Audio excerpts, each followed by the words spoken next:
الحمدللہ نحمدہ ونستعینہ ونستغفرہ ونعوذ باللہ من شرور انفسنا ومن سیئات اعمالنا من یہدہ اللہ فلا مضل لہ ومن یضلل فلا ہادی لہ ونشہد ان لا الہ الا اللہ وحدہ ولا شریک لہ ونشہد ان محمدا عبدہ ورسولہ اما بعد فإن خیر الحدیث کتاب اللہ وخیر الہدی ہدی محمد صلی اللہ علیہ وسلم وشر الامور محدثاتها وکل محدثۃ بدعہ وکل بدعۃ ضلالہ وکل ضلالۃ فی النار۔ اعوذ باللہ من الشیطان الرجیم، بسم اللہ الرحمن الرحیم۔ شہر رمضان الذی انزل فی القرآن ھدی للناس وبینات من الھدی والفرقان۔ بسم اللہ الرحمن الرحیم۔ رب اشرح لی صدری ویسر لی امری واحلل عقدۃ من لسانی یفقہوا قولی۔ تمام میرے ناظرین، مرد و خواتین، بچوں کا، بزرگوں کا میں اسلامی طریقے سے استقبال کرتا ہوں۔ السلام علیکم ورحمۃ اللہ وبرکاتہ۔ انشاءاللہ آج کے میرے اس نشست کا عنوان رہے گا 30 اہم اسلامی اخلاق مسلم و غیر مسلم کے لیے۔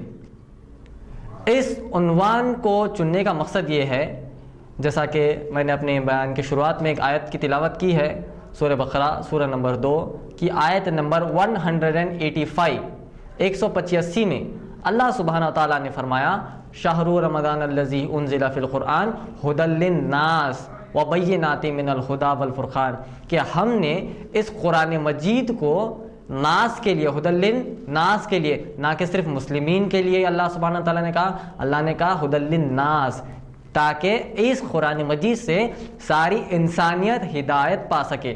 ھدی للناس وبینات من الھدی والفرقان، اور اس قرآن مجید سے انسانیت حق اور باطل میں فرق کر سکے۔ تو قرآن مجید ایک ایسی کتاب ہے جس سے مسلمان ہو یا غیر مسلمان ہو اس سے استفادہ حاصل کر سکتے ہیں، اس سے فائدہ اٹھا سکتے ہیں۔ اسی کے ضمن میں نے عنوان چنا ہے 30 اہم اسلامی اخلاق مسلم و غیر مسلم کے لیے۔ ہم اخلاق جو اللہ سبحانہ تعالیٰ نے قرآن مجید میں بتائے ہیں وہ، اور محمد صلی اللہ علیہ وسلم نے جو صحیح احادیث میں ہمیں بتائے ہیں، اس پر میں روشنی ڈالنے کی کوشش کروں گا۔ یہ اخلاق مسلمان کے لیے بھی ہے اور غیر مسلم کے لیے بھی ہے۔ ایک انسان اگر وہ کہے گا کہ بھائی میں اسلام کو قبول نہیں کرنا چاہتا، بھائی میں اسلام کے اندر داخل ہونا نہیں چاہتا، مگر وہ اسلامی اخلاق تو وہ قبول کر اس کا اپلیکیشن کر سکتا ہے، اس سے اس کی زندگی میں فائدہ ہوگا، اور انشاءاللہ آگے جا کر اسی سے متاثر ہو کر انشاءاللہ وہ اسلام کو قبول کرے گا۔ تو اخلاق مسلمان کے لیے بھی ہے اور غیر مسلمان کے لیے بھی ہے انشاءاللہ۔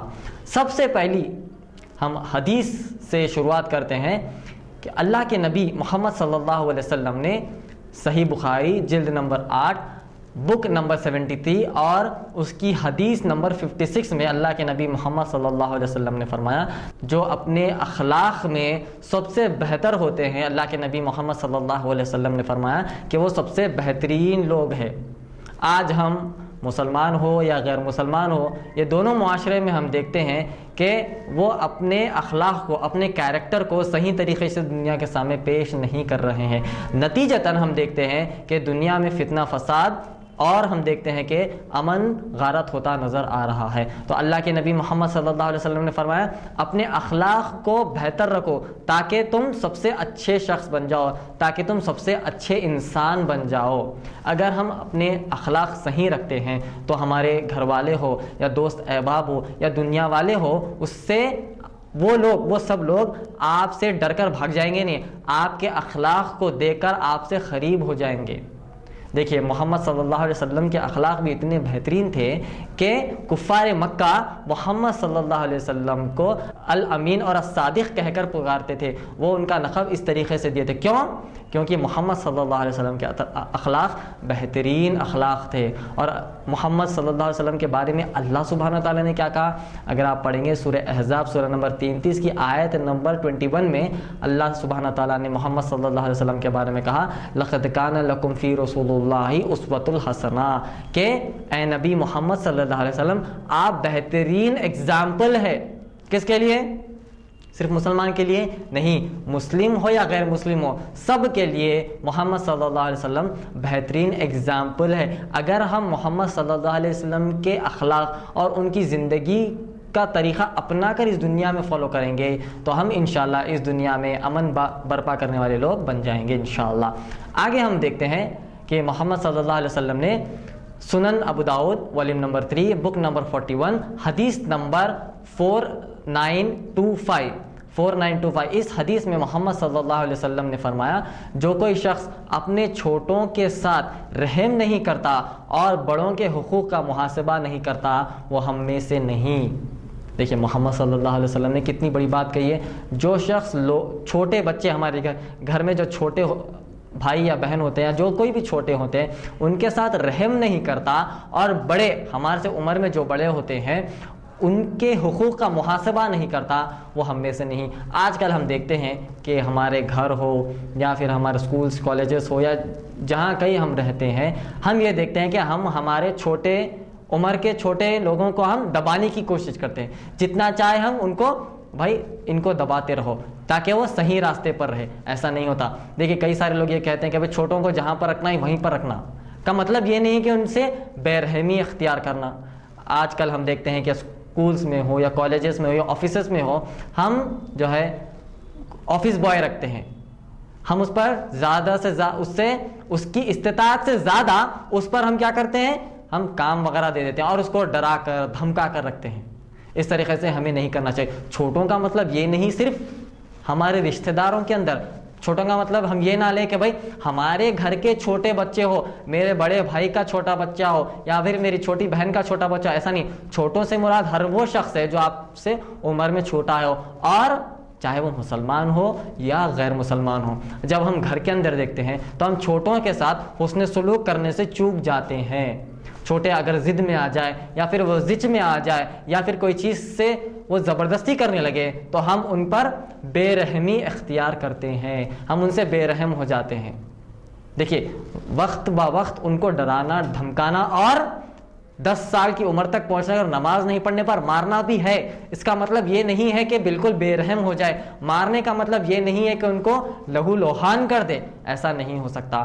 اور اس حدیث میں اللہ کے نبی نے آگے فرمایا، اور وہ شخص جو اپنے بڑوں کے حقوق کا محاسبہ نہیں کرتا وہ بھی ہم میں سے نہیں۔ کا معنی یہ ہے کہ جو بڑے ہیں، ہمارے سے عمر میں بڑے ہیں، ان کو ہم ان کے جو حقوق ہے وہ ادا نہیں کرتے ہیں، بار بار اس کا محاسبہ نہیں کرتے ہیں، اللہ کے نبی نے کہا وہ بھی شخص ہم میں سے نہیں۔ آج کل ہم دیکھتے ہیں کہ ہمارے گھر ہو یا کہیں پر بھی ہم دنیا میں جیتے ہوں، ہم اس چیز سے چوک جاتے ہیں کہ ہم ہمارے بڑوں کو جو ہے بڑی آواز میں بات کر دیتے ہیں یا پھر بدتمیزی کر دیتے ہیں یا پھر بد کلامی یا بد اخلاقی کر دیتے ہیں۔ اللہ کے نبی نے کہا وہ ہم میں سے نہیں۔ عموماً طور پر یہ ہمارے گھریلو مسائل میں ہوتا ہے کہ بھائی چھوٹی بہن نے بڑی بہن کو بدتمیزی سے بات کر دی اور دونوں میں اختلاف آ گیا، چھوٹے بھائی نے بڑے بھائی کو اختلاف والی بات کر دی اور سال بھر وہ مہینوں بھر وہ بات نہیں کر رہے ہیں، یا پھر بچے اپنے والدین سے بد کلامی کر رہے ہیں یا پھر بچے اپنے والدین سے بدسلوکی کر رہے ہیں، بے رحمی کر رہے ہیں۔ اللہ کے نبی محمد صلی اللہ علیہ وسلم نے فرمایا یہ 2 لوگ ہم میں سے نہیں، جو چھوٹوں کے ساتھ بے رحمی کریں اور بڑوں کے حقوق کا محاسبہ وہ نہیں کرے۔ تو ہمیں یہ دیکھنا چاہیے کہ ہم چھوٹے بچوں کے ساتھ رحم دلی اختیار کریں، اور ہمارے جو عمر میں بڑے ہیں اگر وہ وقتیہ طور پر غلط بھی ہیں تو ہمیں اچھے سے ان کے ساتھ حسن سلوک سے انہیں سمجھانا چاہیے۔ ایسا نہیں کہ اگر ہم حق پہ ہیں تو ان سے بد کلامی کر دیں یا ان سے بدتمیزی کر حق والی بات ان کو منوانے جائیں۔ ہم حق والی بات بھی ان کو بدتمیزی سے یا بد کلامی سے ہم منوانے نہیں جائیں گے۔ اگر ایسا کریں گے تو اللہ سبحانہ تعالیٰ ناراض ہوں گے۔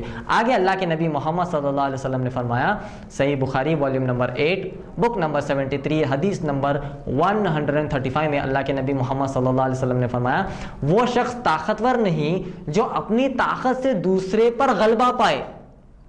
اللہ کے نبی نے کہا وہ شخص طاقتور نہیں ہے جو اپنی طاقت سے دوسرے پر غلبہ پائے، اپنی طاقت سے، بلکہ وہ شخص ہے جو اپنے غصے کو وہ کنٹرول کر سکے، وہ غصے پر صبر کر سکے، کنٹرول کر سکے، وہی شخص سب سے بڑا طاقتور ہے۔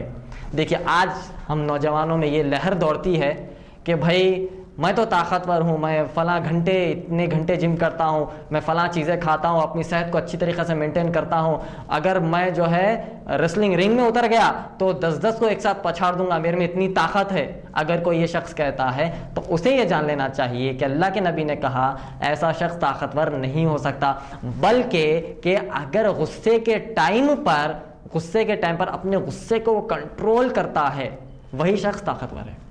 آپ اپنی زندگی میں آزما کر بھی دیکھ سکتے ہیں، جب ہم کو شدت سے غصہ آ جاتا ہے تو ہم کسی کی نہیں سنتے، چاہے وہ ہمارے بڑے ہو چھوٹے ہو، جس کو ہم مانتے ہوں جس کو ہم بڑے مانتے ہو، زندگی بھر جس کی باتیں ہم نے سنی ہیں، مانی قبول کیا، زندگی بھر ان کی باتوں پر چلے، اگر وہ بھی سامنے آ جائے تو ہم ان کی بات کو انکار کر دیتے ہیں جب ہمیں غصہ آتا ہے۔ غصہ ایک ایسی فتنے اور فساد مچانے والی جڑ ہے، اگر اس کو ہم ختم کر سکتے ہیں تو ہمارے گھریلو مسائل سے لے کر عالمی مسائل تک ہم فتنے فسادات کو ختم کر سکتے ہیں۔ گھریلو مسائل سے عالمی مسائل تک ہم یہ دیکھتے ہیں کہ فتنے اور فساد اسی لیے مچائے جاتے ہیں کیونکہ ہم دیکھتے ہیں کہ غصہ ان پر حاوی ہو جاتا ہے۔ جب غصہ ایک انسان پر حاوی ہو جاتا ہے تو وہ لیفٹ دیکھتا ہے، نہ رائٹ دیکھتا ہے، نہ آگے دیکھتا ہے، نہ پیچھے دیکھتا ہے، بس اس کے دل میں جو آتا ہے وہ بولتا چلا جاتا ہے۔ تو غصہ جب ہم ختم کریں گے تو یہ چیزیں ختم ہوگی۔ اور اللہ کے نبی محمد صلی اللہ علیہ وسلم کی بات یہ ہے کہ وہ شخص طاقتور ہے جو غصے کو کنٹرول کر اس ٹائم پر عقل مندی والا فیصلہ لے۔ آج ہم گھر کے جتنے بھی فتنے فساد اور مسائل ہم دیکھتے ہیں وہ صرف اور صرف غصے کی بنیاد پر ہی ہے۔ اس میں اگر ہم اٹھا کر دیکھ لیں گے تو کوئی حقیقت نہیں ہوتی، کوئی اس میں برائی چیز نہیں ہوتی، کوئی اس میں ایسی بات نہیں ہوتی جو وجہ بن سکتی تھی رشتے ختم کرنے کے لیے۔ اس میں کوئی ایسی بات ہو ہی نہیں رہتی، کوئی ایسی بات نہیں رہتی ہے جس سے فتنے اور فساد مچ جائے اور رشتے ختم ہو جائے۔ صرف اور صرف غصے میں انہوں نے ان کو ایسا کہہ دیا، انہوں نے ان کو ایسا کہہ دیا، لہٰذا رشتے ٹوٹ جاتے ہیں۔ تو غصہ جب ہم کنٹرول کرتے ہیں، جب ہم غصہ کنٹرول کر عقل مندی والے فیصلے کرتے ہیں تو ہم طاقتور شخص ہیں محمد صلی اللہ علیہ وسلم کے مطابق۔ آگے ہم دیکھتے ہیں صحیح مسلم اس کی کتاب نمبر 1 حدیث نمبر 190 میں محمد صلی اللہ علیہ وسلم نے فرمایا جھوٹ کا مذاق کرنے والا کبھی جنت میں داخل نہیں ہو سکتا۔ یہ تو ہمارے معاشرے میں اتنا عام ہے گویا کہ اس کے تعلق سے اسلام نے کوئی تعلیمات دی ہی نہیں۔ جھوٹ کا مذاق دوست احباب کے اندر ہوتا ہے، بچے اور والدین کے اندر ہوتا ہے، میاں اور بیوی میں ہوتا ہے، بھائیوں میں ہوتا ہے، بہنوں میں ہوتا ہے، امپلائی اور امپلائر میں ہوتا ہے، ہر کسی میں جھوٹ کا مذاق۔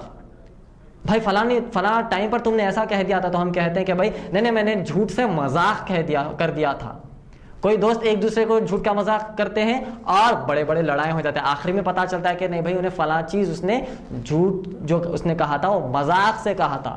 اور کئی لوگ تو یہ کرتے ہیں کہ پہلے جھوٹ بول دیتے ہیں، اگر ان کا جھوٹ پکڑا گیا تو کہتے ہیں کہ ہم نے مذاق کیا تھا۔ تو اللہ کے نبی محمد صلی اللہ علیہ وسلم نے فرمایا وہ شخص جنت میں داخل نہیں ہو سکتا جو جھوٹ سے بھی مذاق کرے۔ دیکھیے جب امام بخاری وغیرہ ہمارے جو محدثین ہیں جنہوں نے حدیثوں کو جمع کیا تھا، انہوں نے اتنی باریکی سے حدیثوں کو جمع کیا تھا، اگر انہیں پتہ چل جاتا فلاں راوی اپنی زندگی میں جھوٹ سے بھی مذاق کرتا تھا، مذاق سے بھی وہ جھوٹ بولتا تھا، تو اس سے وہ حدیث کلیکٹ نہیں کرتے تھے۔ امام بخاری نے اتنی باریکی سے حدیثوں کی جمع کی۔ اگر حدیثیں جمع کرنے والے راوی اپنی زندگی میں وہ مذاق سے بھی جھوٹ بولتے تھے، اگر انہیں پتہ چل جاتا تو وہ شخص سے حدیث نہیں لیتے تھے۔ اتنی باریکی سے امام بخاری نے حدیثوں کی جمع کی ہے۔ اس حدیث کی روشنی میں تو ہمیں دیکھنا چاہیے کہ ہم جو ہے جھوٹ بھی مذاق سے نہ کریں تاکہ سامنے والے کے دل کو بھی تکلیف نہ ہو اور وہ فتنے کا ذریعہ نہ بنے۔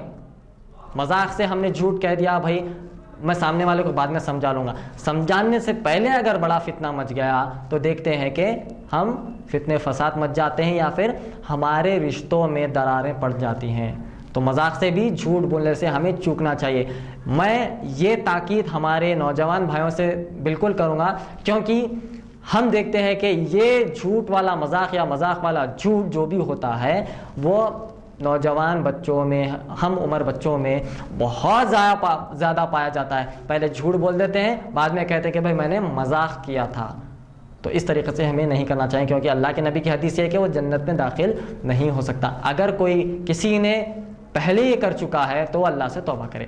محمد صلی اللہ علیہ وسلم نے فرمایا، متوا امام مالک کی حدیث ہے، کتاب نمبر 56 حدیث نمبر 56 میں اللہ کے نبی محمد صلی اللہ علیہ وسلم نے فرمایا کہ محمد صلی اللہ علیہ وسلم سے پوچھا گیا، محمد صلی اللہ علیہ وسلم سے کسی نے پوچھا کہ اے اللہ کے نبی کیا ایک مومن بزدل ہو سکتا ہے؟ تو اللہ کے نبی نے کہا ہاں وہ بزدل ہو سکتا ہے. پھر ان سے پوچھا گیا کہ اے اللہ کے نبی کیا ایک مومن کنجوس ہو سکتا ہے؟ تو اللہ کے نبی نے کہا وہ کنجوس ہو سکتا ہے. پھر تیسری بار اللہ کے نبی محمد صلی اللہ علیہ وسلم سے پوچھا گیا اے اللہ کے نبی کیا ایک شخص جھوٹا ہو سکتا ہے؟ تو اللہ کے نبی محمد صلی اللہ علیہ وسلم نے کہا کہ ایک مومن جھوٹا نہیں ہو سکتا، وہ بزدل ہو سکتا ہے، وہ کنجوس ہو سکتا ہے، مگر وہ جھوٹا نہیں ہو سکتا ہے. کیوں؟ کیونکہ اللہ کے نبی محمد صلی اللہ علیہ وسلم نے یہ فرمایا ہے. مگر آج ہم دیکھتے ہیں کہ ہماری ہر 5 میں سے 2 باتیں تو کنفرم جھوٹ رہنا ہی رہنا ہے. کیوں؟ کیونکہ اگر میں جھوٹ نہیں بولوں گا تو میرا بزنس نہیں چلے گا، اگر میں جھوٹ نہیں بولوں گا تو میرا کاروبار نہیں چلے گا، اگر میں جھوٹ نہیں بولوں گا تو مجھے سیلز نہیں ملیں گے، اگر میں جھوٹ نہیں بولوں گا تو مجھے سیلری نہیں ملے گی، اگر میں جھوٹ نہیں بولوں گا تو مجھے مارکس نہیں ملیں گے، اگر میں جھوٹ نہیں بولوں گا تو مجھے جو ہے جس سے پیسہ واپس لینا ہے وہ پیسہ مجھے نہیں دے گا، یا جس کو دینا ہے وہ پوچھنے سے اور ٹائم آگے بڑھا دے گا. یہی ہوتا ہے. دیکھیے اللہ کے نبی نے ایسا کہا کہ ایک مومن جھوٹا نہیں ہو سکتا، مگر آج ہم دیکھتے ہیں کہ ہم ہر 5 میں سے 2 باتیں جھوٹ تو کنفرم کہتے ہی کہتے ہیں. ہمیں محمد صلی اللہ علیہ وسلم کی بات کو رکھتے ہوئے، مسلمان ہوتے ہوئے یہ جھوٹ نہیں بولنا چاہیے، چاہے وہ مسلمان ہو یا غیر مسلمان ہو، اسے جھوٹ بولنا ہی نہیں. دنیا کا کوئی ایسا مذہب ہے ہی نہیں جو جھوٹ سکھائے، دنیا کا کوئی ایک ایسا سسٹم ہے ہی نہیں جو جھوٹ سکھائے، دنیا کا کوئی ایسا لا اینڈ آرڈر ہے ہی نہیں جو جھوٹ سکھائے. اسلام بھی وہی کہتا ہے کہ تم جھوٹ نہ بولو. جھوٹ بھی بنیاد بن سکتی ہے رشتے خراب کرنے کے لیے، جھوٹ بھی بنیاد بن سکتی ہے جو ہے ہمارے جو ہے دوست احباب سے جو ہے ہم رشتے ناطے رکھتے ہیں وہ بھی خراب کرنے کے لیے. دیکھیے جھوٹ سے ہوتا یوں ہے کہ وقتیہ طور پر ہم کیا کرتے ہیں، اس سچویشن کو ہینڈل کر لیتے ہیں، مگر ایک جھوٹ چھپانے کے لیے اس کے اوپر 100 جھوٹ ہمیں باندھنا پڑتا ہے. اگر وہ باندھتے جائیں گے جھوٹ کا گناہ الگ، اور اینڈ میں آخر میں جا کر وہ جھوٹ کیسا بھی پکڑے جانا ہی ہے. اگر وہ پکڑے گیا تو 100 جھوٹ کا گناہ الگ، جب ہم پکڑے جاتے ہیں تو اس کے اوپر ایک سزا الگ. تو پہلے ہی ہمت کر اس جو بھی چیز ہمارے سے ہوئی، غلطی ہوئی، جو بھی نقصان ہم سے ہوا ہے، جو کوئی آپ سے پوچھنے والا ہے اس کو اچھی طریقے سے بتا دیں، اس کو اچھی طریقے سے سکھلا دیں، اور اللہ سے دعا مانگے کہ اے اللہ اس کے دل میں رحم ڈال دے. یہ اس طریقے سے اگر ہم کریں گے تو ہو یوں سکتا ہے کہ بڑے فتنے سے ہم بچ سکتے ہیں. یہ عموماً طور پر ہمارے گھریلو مسائل بھی ہم دیکھتے ہیں کہ بھائی بچوں نے والدین سے جھوٹ کہہ دیا، یا والدین نے بچوں سے کوئی ایک چیز بتلانا تھی انہوں نے نہیں بتائی، بیوی نے شوہر سے جھوٹ کہہ دیا، شوہر نے بیوی سے جھوٹ کہہ دیا، بعد میں جا کے وہ معلوم ہوتا ہے ایز اے رزلٹ ہم دیکھتے ہیں کہ پھر سے ایک دوسرے سے نا اتفاقی میں آتے ہیں. یہ سب بنیادی چیزیں اسلام نے اتنی اچھی اور بہترین طریقے سے ہمیں سکھائی ہے. اگر ہم اس کو فالو کرتے ہیں تو آپ کی اور میری زندگی انشاءاللہ اچھی طریقے سے گزر سکتی ہے. آگے اللہ کے نبی محمد صلی اللہ علیہ وسلم نے فرمایا، صحیح بخاری والیوم نمبر 8 بک نمبر 76 حدیث نمبر 421 میں اللہ کے نبی محمد صلی اللہ علیہ وسلم نے فرمایا، 2 ایسی چیزیں ہیں جو لوگ اکثر کھو دیتے ہیں. 2 ایسی چیزیں ہیں جو انسان اکثر انہیں بنا غور و فکر کرے وہ کھو دیتا ہے. سب سے پہلی چیز خالی وقت، اور دوسری چیز اچھی صحت. خالی وقت جب ہمارے پاس ہوتا ہے تو ہم کیا کرتے ہیں، اس کو کس طریقے سے ٹائم پاس والے کام ہم انجام دیتے ہیں، کس طریقے سے میرے جو 24 گھنٹوں میں سے 12 گھنٹے میں جو ہوشیار رہتا ہوں اس میں سے میں کس طریقے سے اس کو گوا دوں، کس طریقے سے گھنٹے ختم ہو جائیں. ہم یہ جاننے کی کوشش کرتے ہیں، یہ گھنٹے ہم ختم کرنے کی کوشش کرتے ہیں، مگر ہم اسی گھنٹوں میں کچھ ایسے چیزیں ہم بنا سکتے ہیں جو باقی کے آگے زندگی میں ہمیں فائدہ دے. مثال کے طور پر آپ کے پاس 5 دن ایسے ہیں جو آپ کے پاس فری ہے، تو ہم پہلے دن میں پلاننگ کر سکتے ہیں کہ باقی کے 3 دن میں ہم کیا اپنی زندگی میں خود کے لیے، ہمارے معاشرے کے لیے، یا پھر گھر والوں کے لیے، رشتہ داروں کے لیے، پڑوسیوں کے لیے، یا پھر اسلام کے لیے، یا ہمارے ملک کے لیے ہم کیا کر سکتے ہیں؟ میں ایز این انڈیویژل ان سب چیزوں کو کیا فائدہ دے سکتا ہوں، ہمیں یہ سوچنا چاہیے۔ مگر ہم کیا کرتے ہیں؟ اس وقت کو خالی طور پر گوا دیتے ہیں اور ٹائم پاس والے کام کرتے ہیں، جس سے نہ وہ وقت پر فائدہ ہوتا ہے، نہ فیوچر میں اس سے فائدہ ہوتا ہے، نہ پھر ہمارے نیکیوں میں اضافہ ہوتا ہے بلکہ ہمارے گناہوں میں اضافہ ہو جاتا ہے۔ ایسے کام کر دیتے ہیں خالی وقت پر۔ پھر جب ہم بزی ہو جاتے ہیں زندگی میں، پھر ہم سوچتے ہیں کہ بھائی فلاں میری زندگی کے وقفے میں میں میرے خالی ٹائم کو اتنی اچھی طریقے سے میں جو ہے گزار دیتا تھا، آج میرے پاس ایسا کٹ ٹو کٹ ٹائم میری زندگی میں ہے، اگر 1 منٹ ادھر کا ادھر ہو گیا تو میری زندگی میں پورے جو میرے پلاننگس ہے، پورے جو میرے میٹنگس ہے، وہ اوپر اور نیچے ہو جائیں گے۔ جب ہم سوچتے ہیں فیوچر میں، جب ہماری زندگی کا ٹائم سخت ہو جاتا ہے۔ آگے محمد صلی اللہ علیہ وسلم نے حدیث میں فرمایا اچھی صحت۔ جب ہمارے پاس اچھی صحت ہوتی ہے تو ہم یہ دیکھتے ہیں کہ ہماری صحت کو کس طریقے سے بگاڑ لیں۔ مثال کے طور پر کھانا صحیح ٹائم پر نہیں کھانا، مثال کے طور پر ہم دیکھتے ہیں کہ بارشوں میں بھیگنا، یا پھر بلا وجہ کے کچھ ایسے کام کر دینا جس سے ہم دیکھتے ہیں کہ ہماری صحت پر وار پڑے، مثال کے طور پر گھر میں ہم دیکھتے ہیں کہ میری بھی یہی حالت ہے، اور جو ہے میرے عمر کے نوجوان میرے بھائیوں اور بہنوں کی بھی یہی حالت ہے کہ ہم ٹائم پر کھانا نہیں کھاتے۔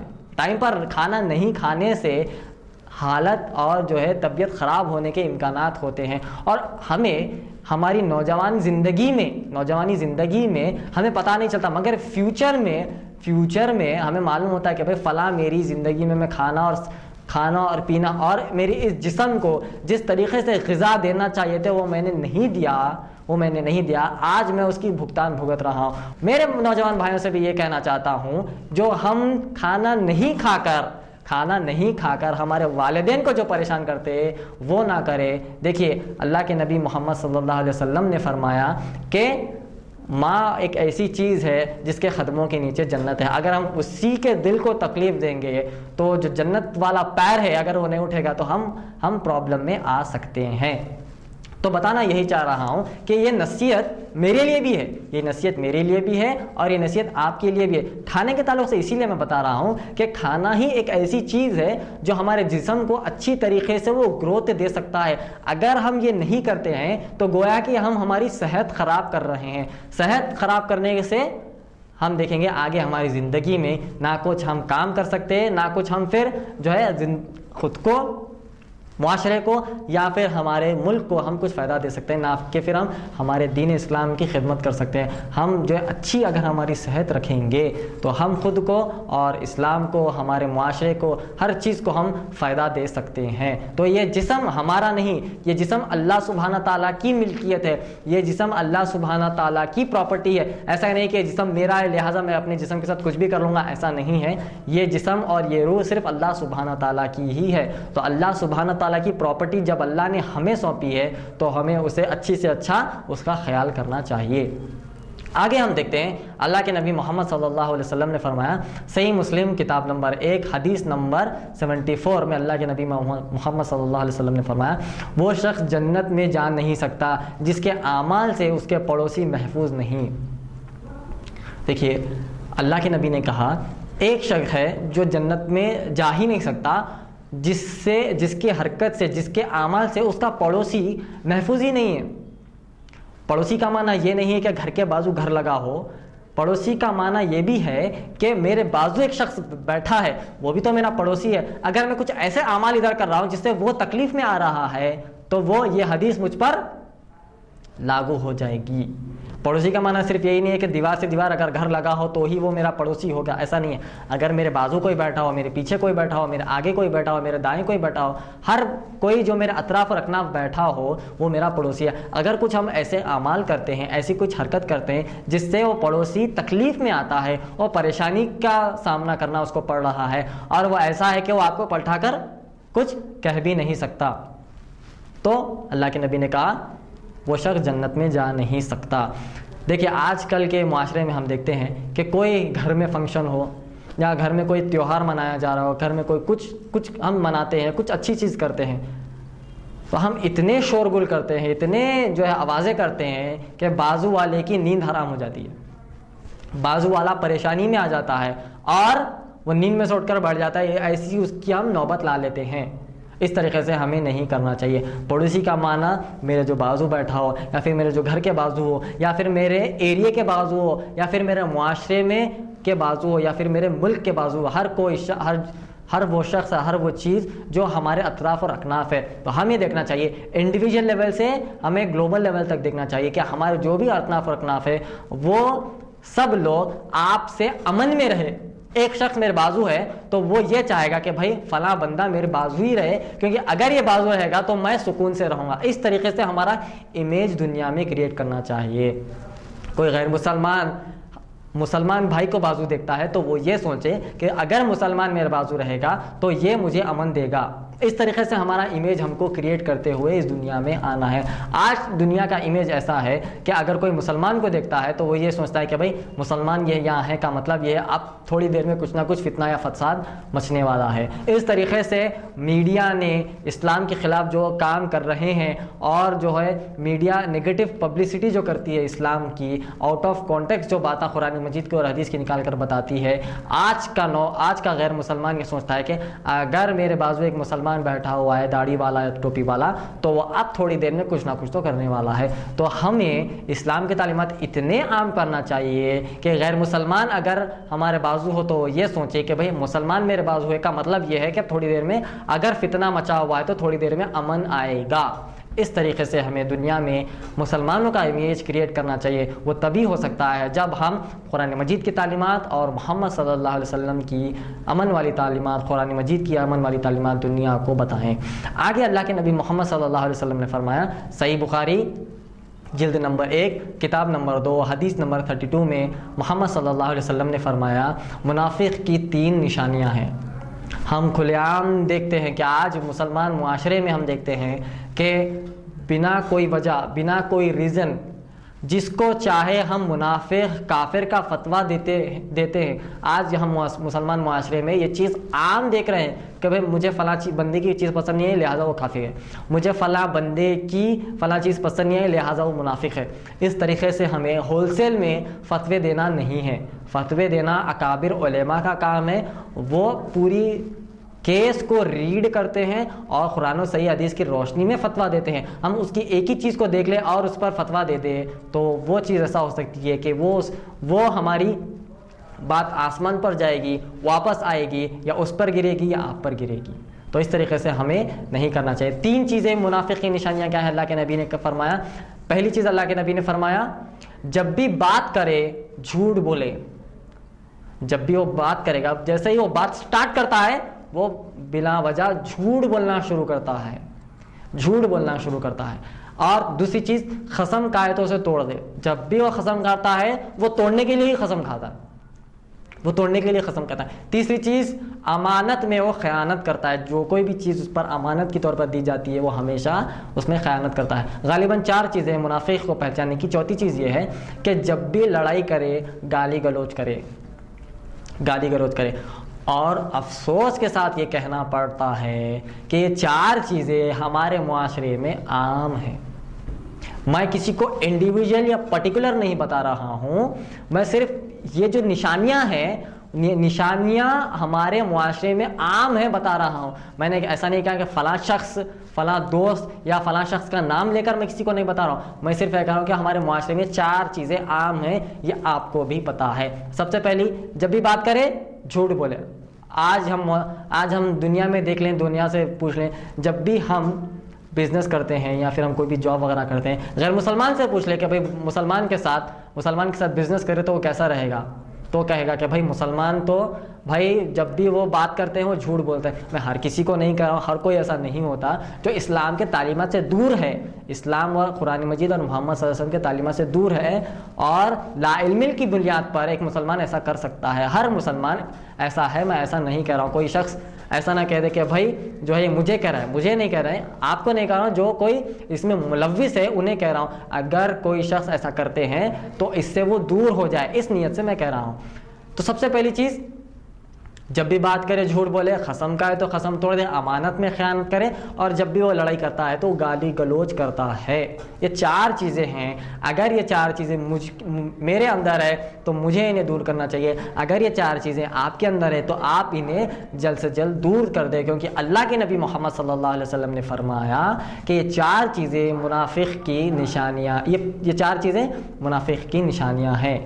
آگے اللہ کے نبی محمد صلی اللہ علیہ وسلم نے فرمایا، صحیح بخاری جلد نمبر 8 کتاب نمبر 73 حدیث نمبر 84، اس حدیث میں اللہ کے نبی محمد صلی اللہ علیہ وسلم نے فرمایا، قیامت کے دن وہ لوگ جو 2 چہرے کے ہو وہ اللہ کی نظر میں سب سے فضول یا بیکار لوگ ہیں۔ اللہ کے نبی محمد صلی اللہ علیہ وسلم نے فرمایا، کہاں پر فرمایا؟ صحیح بخاری والیوم نمبر 8 حدیث نمبر 73 اور بک نمبر 73 حدیث نمبر 84 میں اللہ کے نبی محمد صلی اللہ علیہ وسلم نے فرمایا۔ 2 چہرے کے لوگ سے مراد، آج ہم دیکھتے ہیں کہ بھائی میں نے ایک گروپ میں جا کر ایک بات کہہ دی، اور وہی مسئلے اور معاملے میں میں دوسرے گروپ میں جا کر کیا کرتا ہوں؟ دوسری بات کہتا ہوں۔ تو 2 چہرے کے لوگ اللہ کی نظر میں یہ بدترین لوگ ہیں، اللہ ان پر نظر بھی نہیں ڈالے گا قیامت کے دن۔ آج ہم معاشرے میں دیکھتے ہیں، ہمارے گھریلو مسائل میں دیکھ لو، ہمارے جاب میں دیکھ لو، ہماری تجارت میں دیکھ لو، ہم ایک جگہ جاتے ہیں ایک مسئلے پر ایک بات کہتے ہیں، دوسری جگہ جاتے ہیں دوسرے مسئلے پر ہم دوسری بات کہتے ہیں۔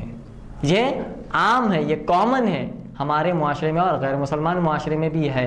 تو مسلمان ہو یا غیر مسلمان ہو، یہ چیزوں سے اگر ہم دور رہتے ہیں تو ہم دیکھتے ہیں کہ اس سے نااتفاقیاں دور ہو جائیں گی۔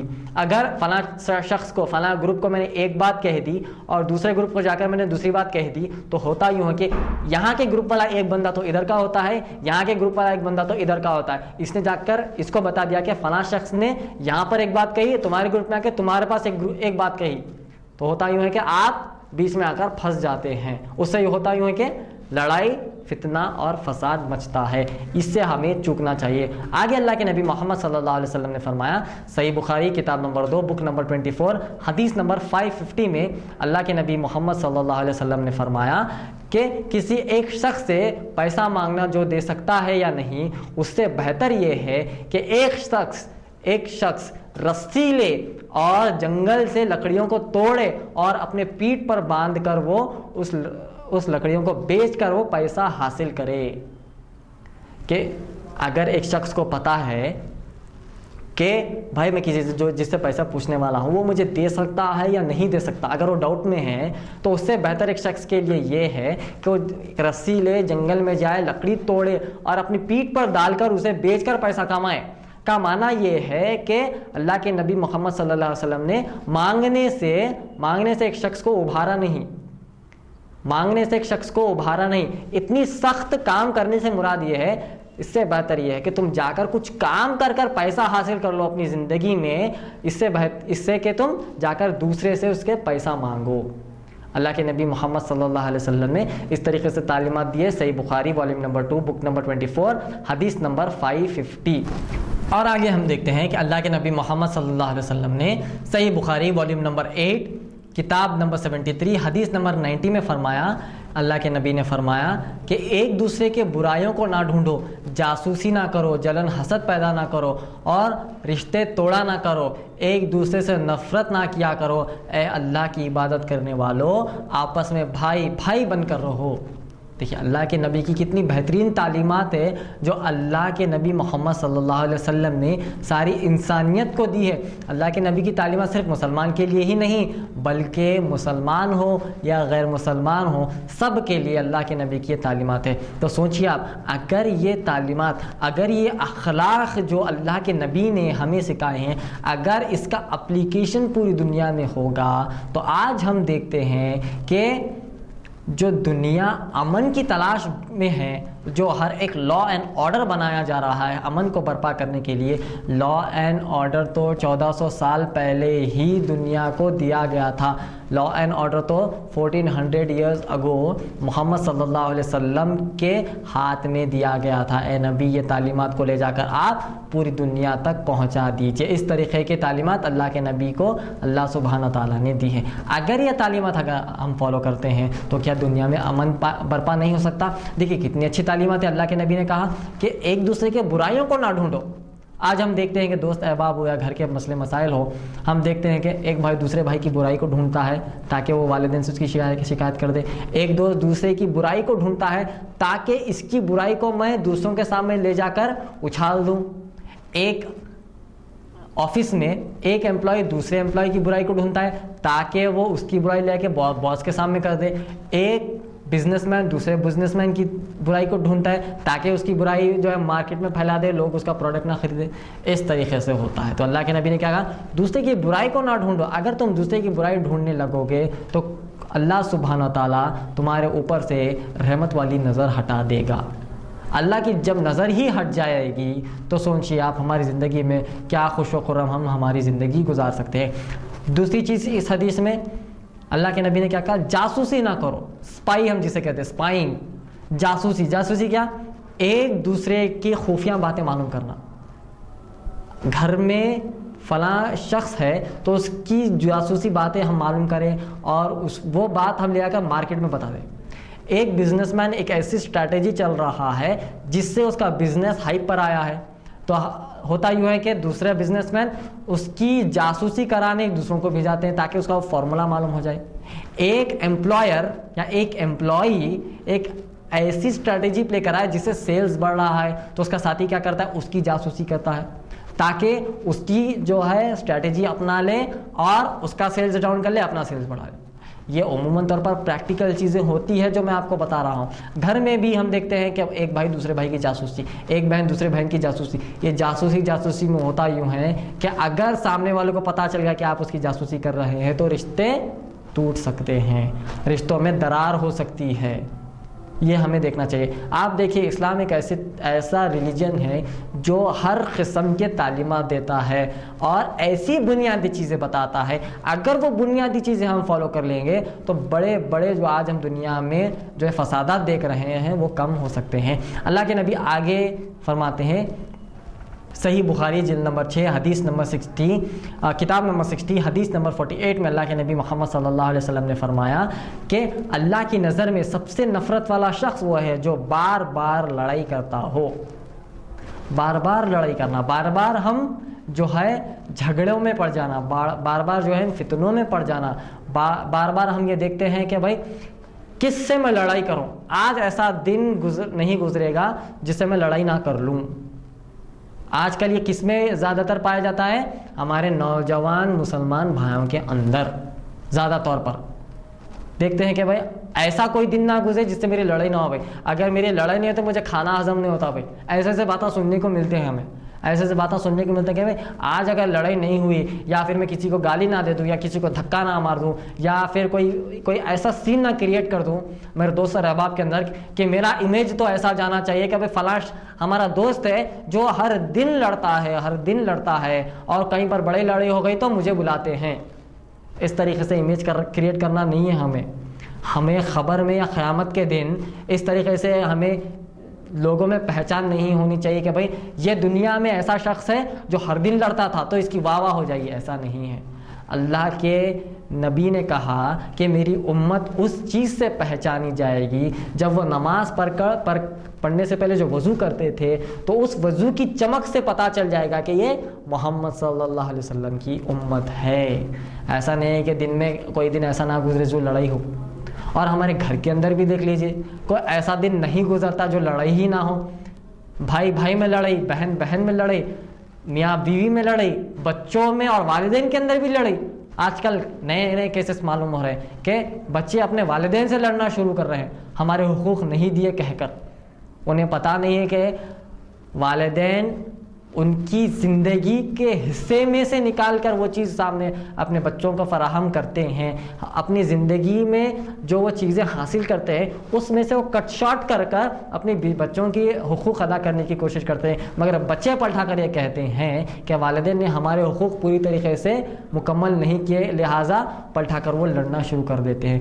اس طریقے سے ہمیں نہیں کرنا چاہیے۔ اللہ کے نبی محمد صلی اللہ علیہ وسلم نے کہا اللہ کی نظر میں سب سے نفرت والا شخص، کیونکہ دیکھیے اسلام ایک ایسا ریلیجن ہے جو ٹوٹے ہوئے کو، جس میں درار تھی، جس چیز سے نفرتیں پائی جاتی تھی ان سب کو ایک کرنے کے لیے اسلام آیا ہے۔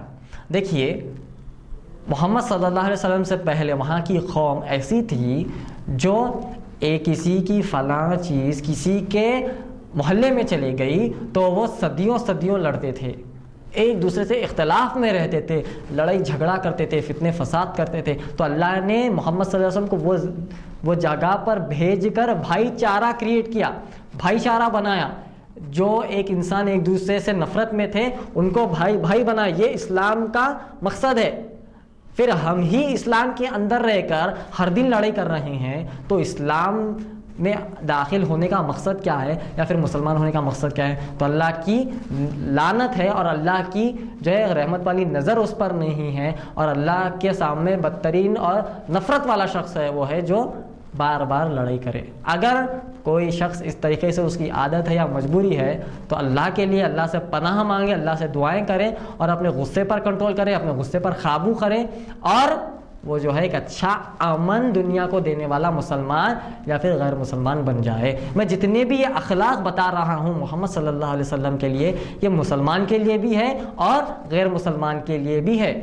میں اسلام کے اندر جو مسئلے مسائل ہے وہ نہیں بتا رہا ہوں، مسئلے مسائل تو صرف مسلمان کے لیے ہو سکتے ہیں۔ میں عالمی پیمانے پر، عالمی طور پر جو اخلاق جو ایک انسانیت کو قبول کر کر اپنی زندگی میں داخل کرنا ہے، وہ سارے اخلاق آپ کو بتانے کی کوشش کر رہا ہوں، جس سے مسلمان بھی فائدہ اٹھائے اور غیر مسلمان بھی فائدہ اٹھائے، جیسے کہ میری ٹاپک ہے۔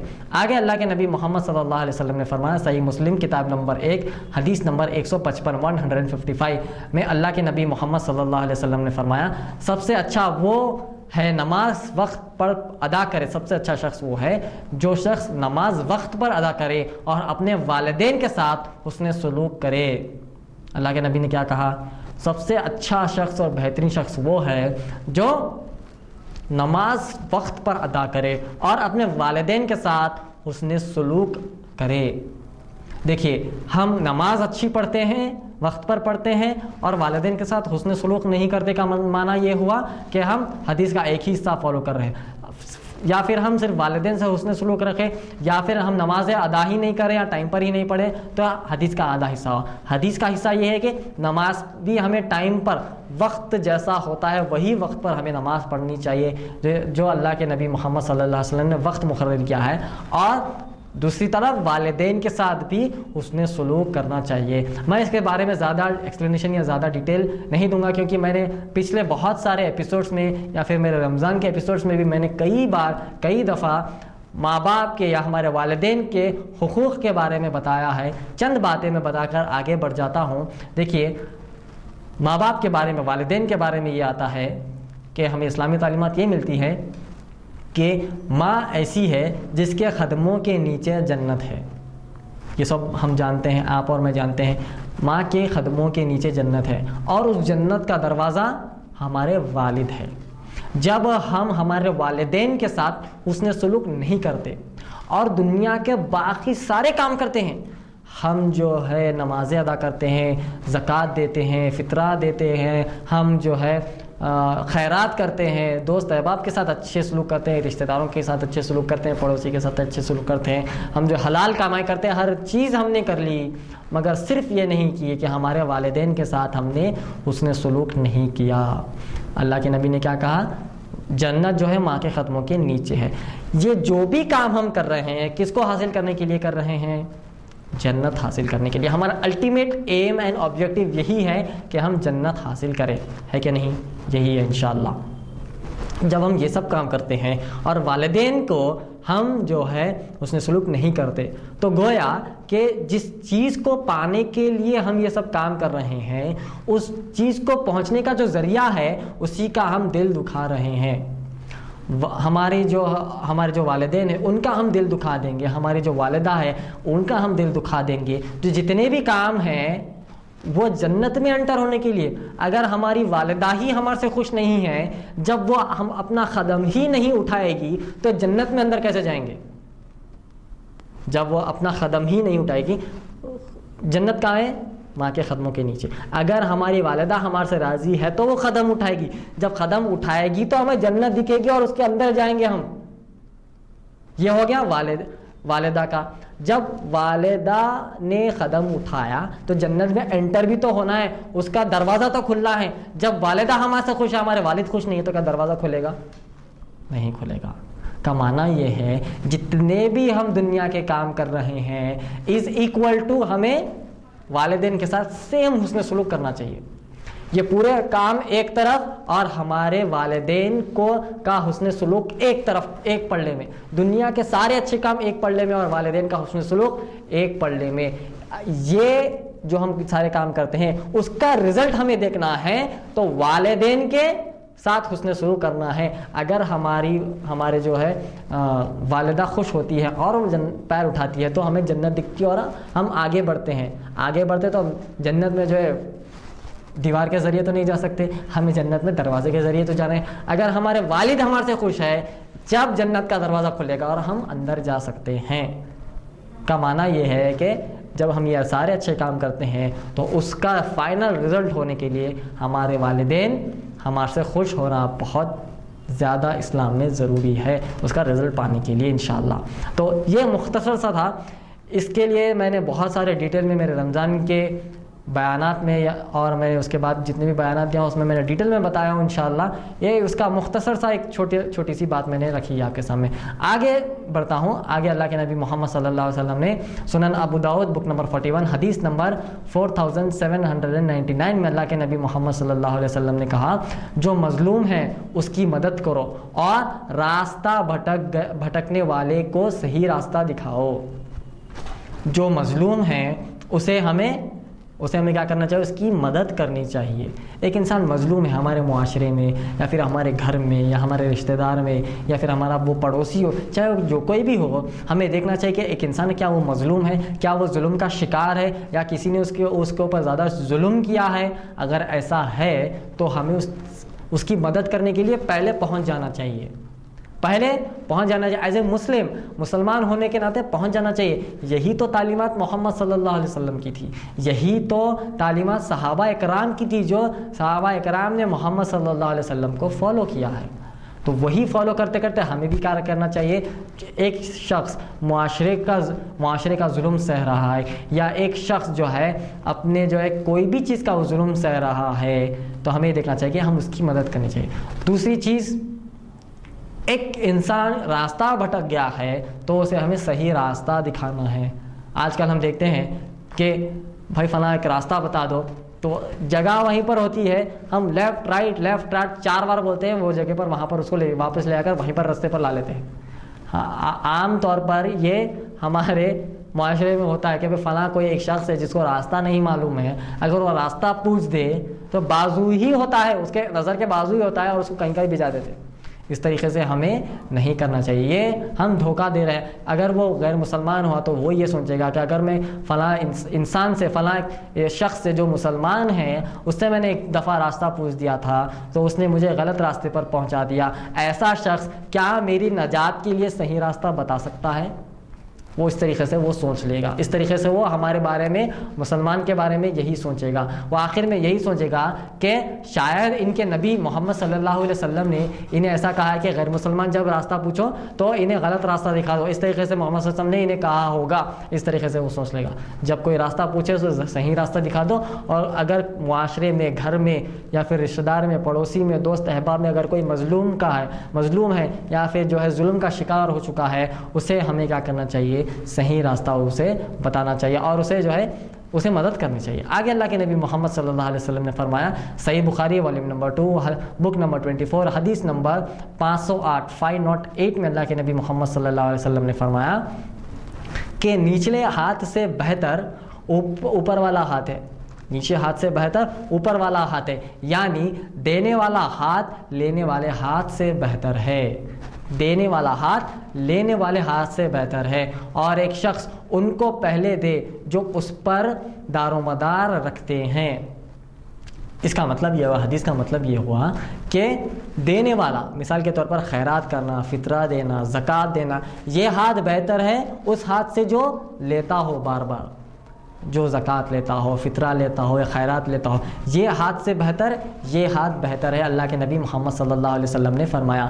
اور ایک شخص ان کو پہلے دے دیکھیے مثال کے طور پر جب بھی ہم خیرات، فطرہ، زکوٰۃ کچھ بھی دیتے ہیں، ان کو پہلے دے جو ہمارے اوپر ڈیپینڈنٹ ہے، ہمارے اوپر وہ دار و مدار رکھتے ہیں، ہم پر وہ ڈیپینڈنٹ ہے، اس پر پہلے دے ایک شخص۔ اگر کوئی شخص کسی کو دینا ہی ہے، اگر زکوٰۃ دینا ہے، فطرہ دینا ہے، کسی کی مدد ہی کرنا ہے، تو ہمارے قریب اطراف اور اکناف والے لوگوں کو دیکھے، مثال کے طور پر رشتہ داروں میں ہی دکھ رہے، یا پڑوسیوں میں ہی دکھ رہے، یا دوست احباب میں دکھ رہے۔ اگر کوئی شخص جو ہے کسی کو مدد چاہیے ہونی ہوتی ہے تو ہم اس کو چھوڑ کر باہر والے کو دیتے ہیں، ایسا نہیں۔ قریب والے کو دینے کے لیے محمد صلی اللہ علیہ وسلم نے تاکید کی ہے۔ اور سب سے اچھی چیز، اور اللہ کے نبی محمد صلی اللہ علیہ وسلم نے فرمایا، اور سب سے اچھی چیز جو ایک امیر آدمی دے سکتا ہے وہ یہ ہے کہ اپنے پورے اخراجات نکال کر پیسہ جو بچتا ہے اس میں سے وہ دے۔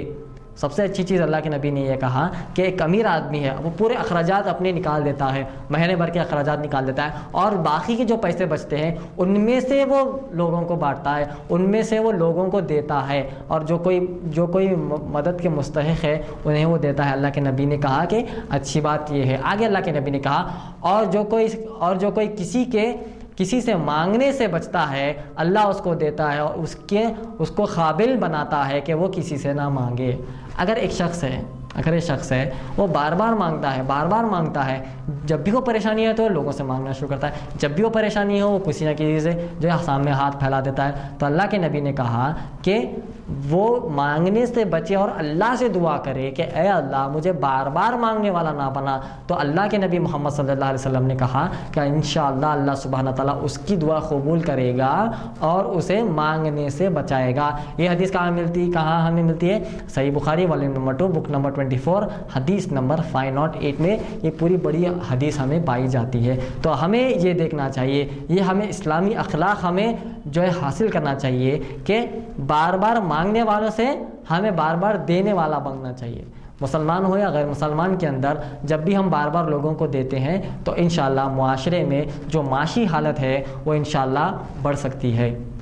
آگے اللہ کے نبی محمد صلی اللہ علیہ وسلم نے فرمایا، صحیح بخاری والیوم نمبر 3 بک نمبر 41 حدیث نمبر 572 میں اللہ کے نبی محمد صلی اللہ علیہ وسلم نے فرمایا، جو کوئی شخص کسی سے پیسہ لیتا ہے، اگر ایک شخص ہے وہ کسی سے پیسہ لیتا ہے اور واپس کرنے کی نیت سے نہیں، اگر میں نے کسی سے پیسہ لیا اور میری نیت یہ ہے کہ میں اسے واپس نہ کروں، تو اللہ کے نبی نے کہا پوری احادیث اس طریقے سے، جو کوئی شخص کسی سے پیسہ لیتا ہے واپس کرنے کی نیت سے تو اللہ واپس کرتا ہے، اور جو کوئی شخص برباد کرنے کی نیت سے پیسہ لیتا ہے تو اللہ اسے برباد کر دیتا ہے۔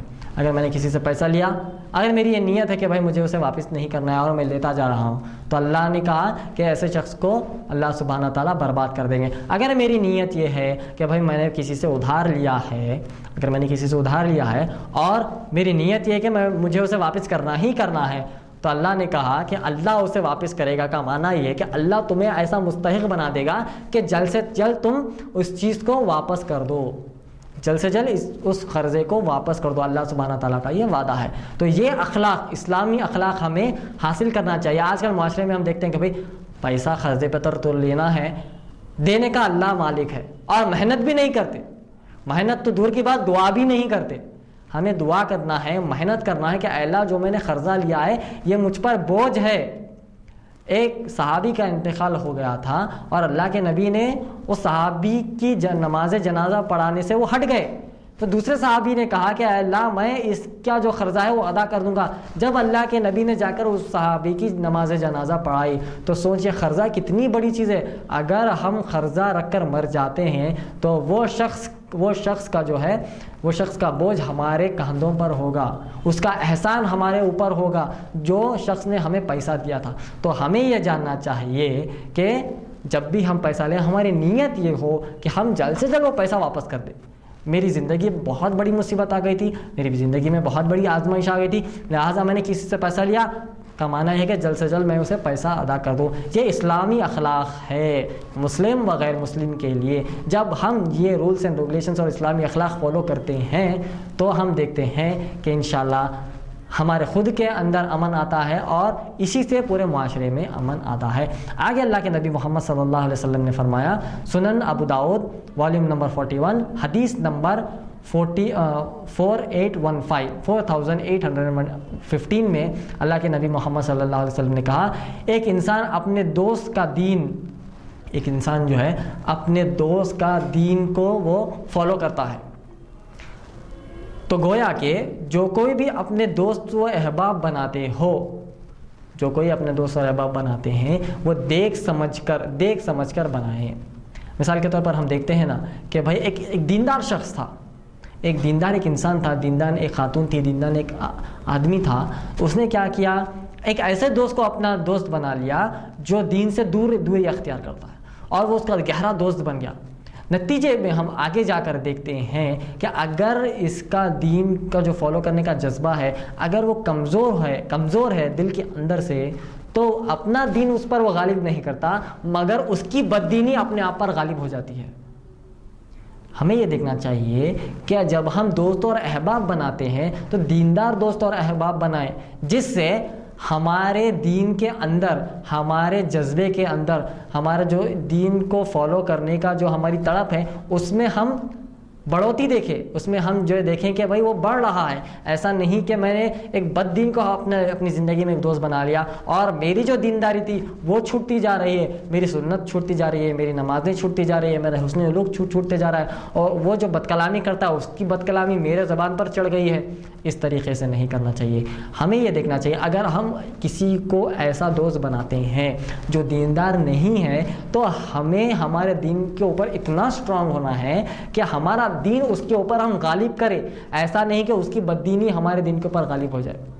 تو اللہ کے نبی محمد صلی اللہ علیہ وسلم نے فرمایا ایک شخص اپنے دوست کا مذہب کو، اپنے دوست کے دین کو فالو کرتا ہے تو جب بھی وہ ایک دوست کو بنائے، جو اپنے دوست کو بنائے تو وہ دیکھ سمجھ کر بنائے کہ بھائی کیا اگر میں اس کو دوست بناؤں گا تو بھائی یہ عمر میں بڑا ہے، میں اسے کچھ کہہ بھی نہیں سکتا، اگر میں دین والی بات کروں گا تو یہ پلٹا کر مجھے ایل فیل کچھ بھی بول دے گا، تو لہٰذا اسے دوستی نہیں کروں گا، اس سے میں جان پہچان رکھ لوں گا، جان پہچان میں اسے میں دین بتاؤں گا۔ اگر میں دوستی سے کر لوں گا تو گویا کہ میں میرے دین کو خراب کر رہا ہوں۔ اگر یہ ڈاؤٹ ہے تو دوستی نہیں، جان پہچان رکھ لے، جان پہچان میں اسے ہمیں دین بتانا چاہیے۔ اگر ہم دوستی کر لیں گے تو ہمارے دین پر اس کی بددینی غالب ہونے کے چانسز بن سکتے ہیں۔ تو اس طریقے سے ہمیں حکمت اور لاجک استعمال کرنی چاہیے دین پھیلانے کے لیے۔ اللہ کے نبی محمد صلی اللہ علیہ وسلم نے فرمایا، صحیح بخاری والیوم نمبر 8 بک نمبر 74 حدیث نمبر 303 میں اللہ کے نبی محمد صلی اللہ علیہ وسلم نے فرمایا جب 3 شخص ایک ساتھ ہو تو ان میں سے 2 شخص الگ ہو کر جا کر ایک دوسرے میں بات نہ کریں۔ جب کوئی 3 دوست ہے اور 2 دوستوں کو آپس میں بات کرنا ہے تو ایک کو کونے میں چھوڑ دیا اور 2 کو لے کر چلے گئے اکیلے میں بات کرنے کے لیے۔ اللہ کے نبی نے اس چیز سے منع فرمایا۔ اور گھر میں بھی ہم دیکھتے ہیں کہ بھائی اگر 3 بچے ہیں تو ہمارے والدین 2 بچوں کو سپریٹ لے جا کر بات کریں، ایک کو اکیلا چھوڑ دیے، اس طریقے سے نہیں۔ اور جو ہے امپلائیز ہے، ایک امپلائی کو اکیلا چھوڑ دے، 2 امپلائیز کو لے جا کر اکیلے میں بات کر لیے، اس طریقے سے ہمیں نہیں کرنا چاہیے۔ اگر کانفیڈینشیل بات ہے جابس کے اندر، بزنسز کے اندر تو الگ بات ہے، مگر ہمارے گھریلو مسائل میں اگر ہم دیکھتے ہیں یا پھر دوست احباب میں، ہمارے جو ہے ہمارے رشتہ داروں میں یا ہمارے پڑوسی میں دیکھتے ہیں کہ بھائی ہم جو ہے 4-5 لوگ بیٹھے ہوئے، ان میں سے 2 لوگ اٹھ کر چلے گئے اکیلے بات کرنے کے لیے، تو گویا کا مطلب یہ ہے کہ بھائی ہماری اتنی اہم اور امپورٹنٹ بات ہے اور اتنی کانفیڈینشیل بات ہے کہ تمہارے 3 یا 4 لوگ جو دوسرے بیٹھے ہوئے تمہارے وہ مستحق بات نہیں ہے، تمہارے پڑھنے والی بات نہیں ہے، لہٰذا ہم 2 لوگ الگ جا کر بات کر رہے ہیں یا 3 لوگ الگ جا کر بات کر رہے ہیں۔ اس طریقے سے ہمیں نہیں کرنا چاہیے۔ اگر الگ بات کرنا ہی ہے تو بعد میں فون پر ایک دوسرے سے رابطہ کر فون پر بات کر لیں، یا پھر بعد میں کچھ الگ سی میٹنگ کر لیں جو ان لوگوں کو نہیں معلوم ہو۔ اگر ہم ایسا کرتے جائیں گے بار بار، یا ایک بار بھی اگر ہم کر لیں تو باقی والے لوگ سوچتے ہیں کہ بھائی ان دونوں کی کیا پرسنل، کیا کانفیڈینشیل بات ہے کہ بھائی جو وہ ہمیں نہیں بتانا چاہ رہے، لہٰذا دلوں میں دھیرے دھیرے درار بڑھتی ہے۔ اگر گھر میں بھی ایسا ہوتا ہے، دوست احباب میں بھی ایسا ہوتا ہے، اب بزنسز، کالجز یا اسکولس میں بھی ایسا ہوتا ہے، تو ہمیں اسے چوکنا چاہیے جس سے دلوں میں دراریں نہ پڑے، اور جو ہے ہم آگے کا سوچ کر یہ دیکھیں کہ دلوں میں درار نہ پڑے اور رشتے نہ ٹوٹ جائے۔ تو اللہ کے نبی محمد صلی اللہ علیہ وسلم کی یہ اسلامی اخلاق ہے مسلم و غیر مسلم کے لیے۔ آگے اللہ کے نبی محمد صلی اللہ علیہ وسلم نے فرمایا، صحیح بخاری والیوم نمبر 8 بک نمبر 76 حدیث نمبر 472 473 474 اور اور 468 یہ 4 حدیثوں میں اللہ کے نبی محمد صلی اللہ علیہ وسلم نے فرمایا کہ محمد صلی اللہ علیہ وسلم سے ایک دفعہ پوچھا گیا کون سا عمل اللہ کے سب سے زیادہ پسند ہے. محمد صلی اللہ علیہ وسلم سے اللہ کے نبی کے صحابہ اکرام رضی اللہ تعالیٰ عنہم اجمعین نے محمد صلی اللہ علیہ وسلم سے ایک دفعہ سوال پوچھ کر کہہ دیا کہ کون سا عمل اللہ کے سب سے زیادہ پسند ہے. جواب آیا وہ عمل جو بار بار کیا جانے والا عمل ہو اور وہ چھوٹا ہی کیوں نہ ہو مگر وہ بار بار ریپیٹ کرنے والا عمل ہو. اور آگے فرمایا کہ استطاعت سے زیادہ والا عمل کرنے کی کوشش نہ کرے. اللہ کے نبی سے پوچھا گیا اے اللہ کے نبی کون سا ایسا عمل ہے جو اللہ سے زیادہ تر پسندیدہ ہو. تو اللہ کے نبی محمد صلی اللہ علیہ وسلم نے فرمایا کہ وہ عمل جو بار بار ہو چھوٹا ہی کیوں نہ ہو بار بار ہو. مثال کے طور پر ہم چند پیسے خیرات میں دے رہے ہیں, وہ بار بار ہم کر رہے ہیں تو اللہ کے نزدیک وہ پسندیدہ عمل ہے. ہم دیکھتے ہیں کہ ہم حسن سلوک ہمیں ہر بار تو کرنا ہے. ہم جو کوئی ہم جس سے ملتے ہیں, جس سے بھی ہم ملتے ہیں, چاہے وہ پہچانت والا ہو یا نہ ہو, ہر کسی سے ہم حسن سلوک کر رہے ہیں تو اللہ کے نزدیک وہ پسندیدہ عمل ہے. چھوٹا ہی عمل کیوں نہ ہو مگر وہ بار بار ریپیٹ کرنے والا عمل ہو, اللہ سبحانہ تعالیٰ اسے پسند کرتے ہیں. اور اللہ کے نبی محمد صلی اللہ علیہ وسلم نے اس عمل سے ہمیں رکایا ہے جو استطاعت سے باہر والا ہو. مثال کے طور پر ایک انسان کی اتنی استطاعت ہے ہی نہیں اور وہ ایسا عمل کرنے کی سوچ رہا ہے کہ بھائی میں 1 کروڑ روپیہ اس سال جو ہے زکوٰۃ اور فطرے اور خیرات میں دوں. وہ اس کی استطاعت سے باہر ہے مگر وہ اس طریقے سے کرنے کی کوشش کر رہا ہے. تو اللہ کے نبی نے کہا کہ استطاعت سے باہر والا عمل نہ کرے. مثال کے طور پر کسی نے یہ سوچ لیا کہ بھائی آج کچھ بھی ہو جاؤ, میری طبیعت خراب ہو جاؤ یا پھر میں بے ہوشی کے عالم میں گر ہی کیوں نہ جاؤں, میں 500 نوافل نمازیں آج رات پڑھوں گا.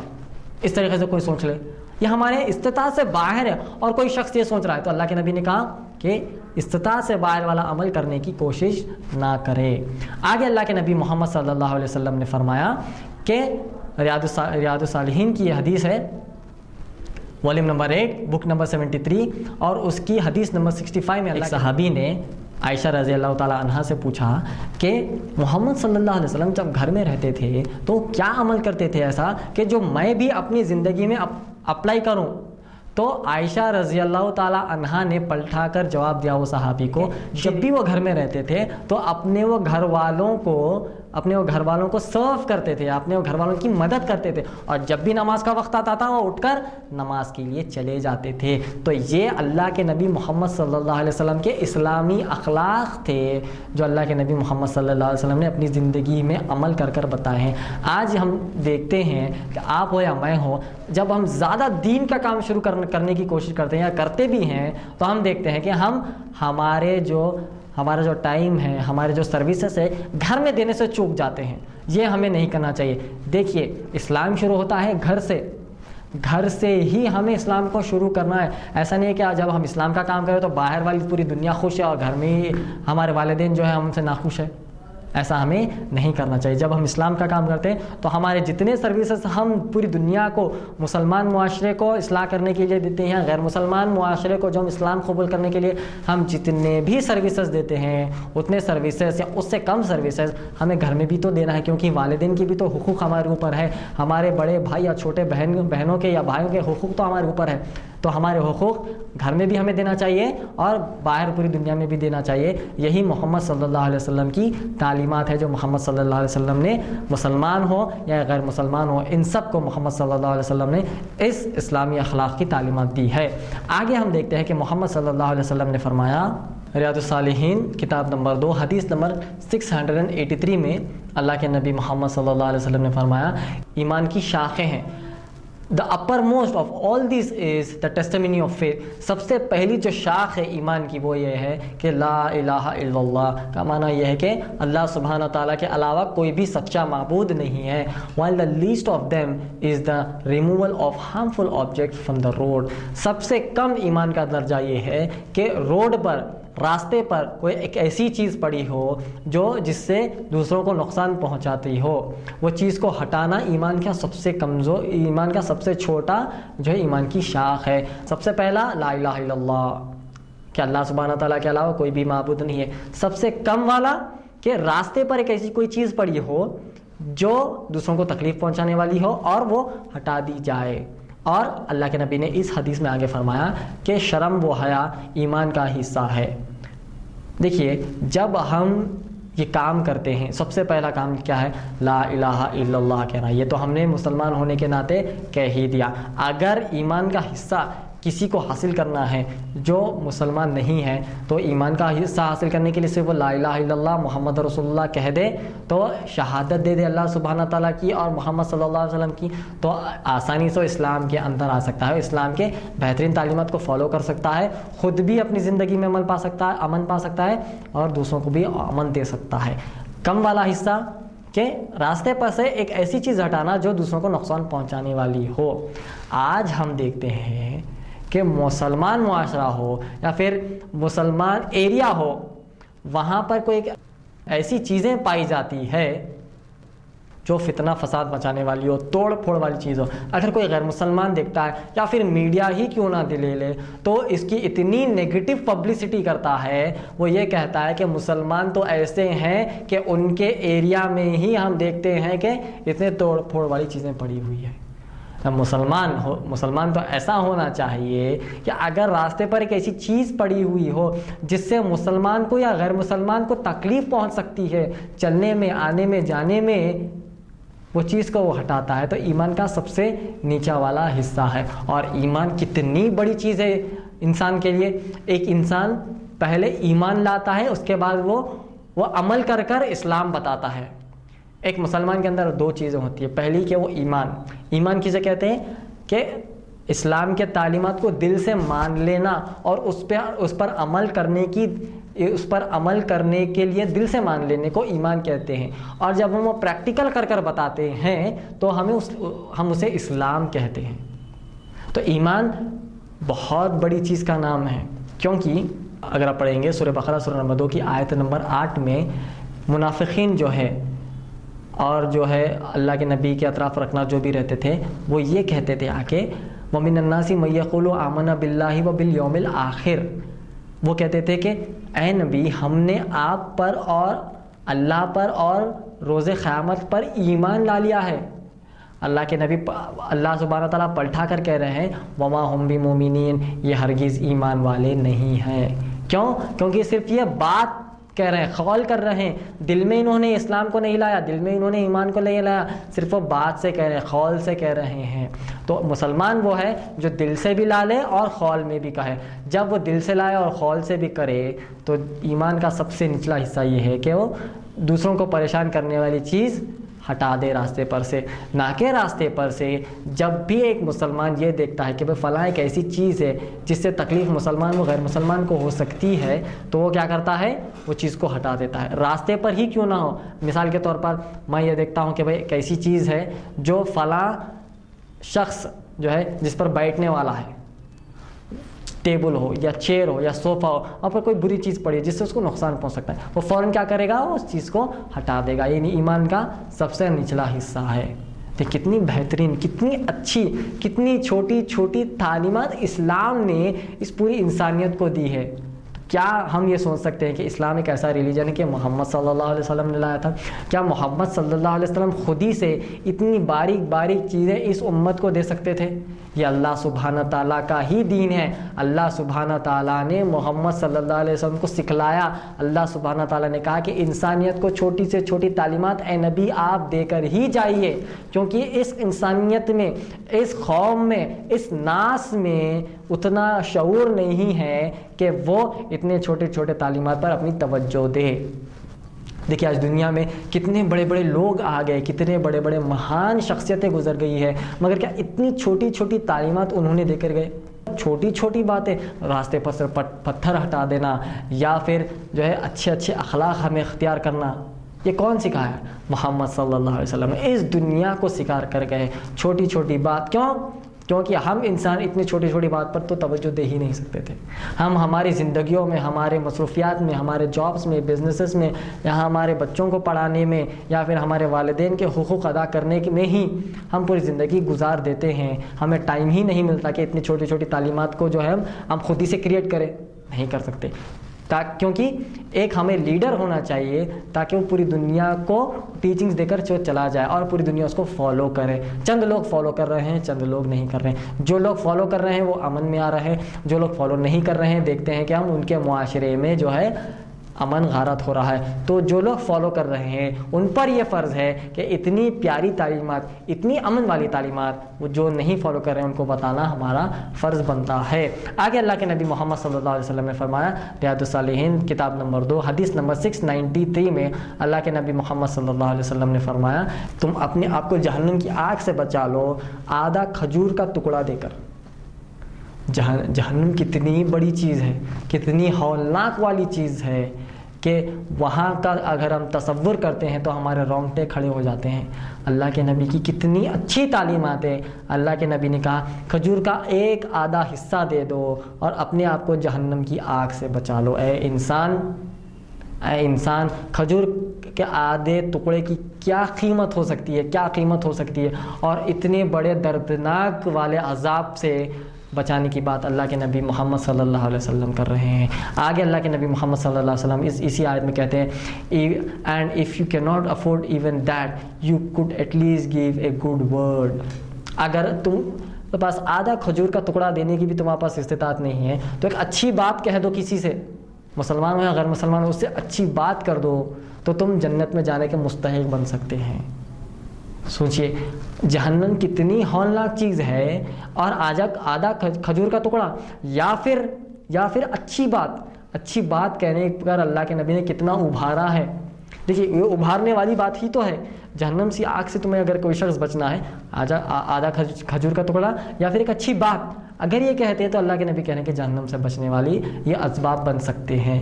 تو سوچئے کیا اللہ کے نبی محمد صلی اللہ علیہ وسلم جیسا نیگیٹو میڈیا پھیلا رہی ہے کہ اللہ کے نبی محمد صلی اللہ علیہ وسلم نے جو ہے امن غارت کرنے والے تعلیمات اس دنیا کو دے کر گئے ہیں، تو کیا ایسے نبی ایسی تعلیمات دے سکتے ہیں؟